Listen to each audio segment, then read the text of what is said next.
যাই খেলো না কেন, যদি নাতি খেলে বাবা খেলতে পারে না, আবার বাবা যদি খেলতে পারে দাদু কি খেলতে পারবে? দাদু নাতি আমাদের পাড়ার কীর্তন হচ্ছে, খেলতে পারবে? কিন্তু এই খেলা সবাই মিলে খেলতে পারে। আর এই খেলায় যদি একবার কেউ মেতে যায়, কত পিতাও ধরে পুত্রের চরণ, কত পিতাও ধরে পুত্রের চরণ। তাদের আসা যাওয়া হয়ে যায় বারণ, পিতাও ধরে পুত্রের চরণ। তাদের আসা যাওয়া হয়ে যায় বারণ, পিতাও ধরে পুত্রের চরণ। তাদের আসা যাওয়া হয়ে যায় বারণ, তাদের আত্মস্মৃতি হয় বিস্মরণ।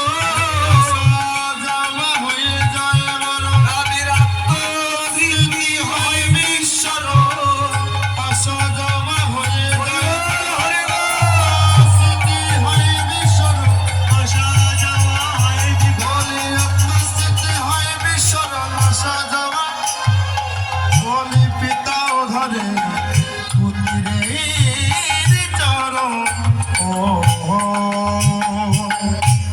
প্রভু খেলছে। আর এমন সময় দেখলেন গগনে তো আর বেলা নাই। প্রভু এবার কি করেছে? এবার বেলি অবসান হেরি প্রভু আবার গৃহেতে চলিলা, গৃহেতে চলিলা।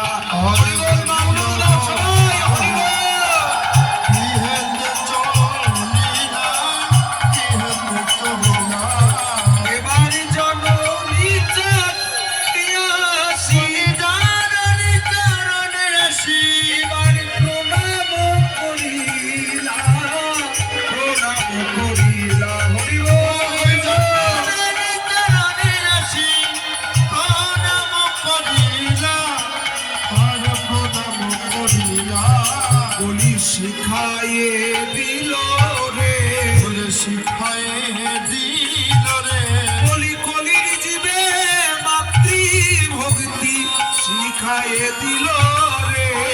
কলির জীবে মাতৃ ভক্তি বলিয়া কলি আচরি মাতৃ ভক্তি আপনি আচরিয়ে শিখায়ে দিল রে।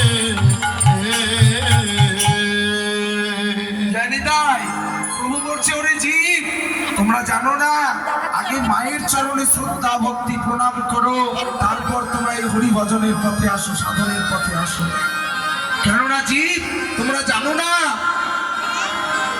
তোমরা জানো না এই কথা।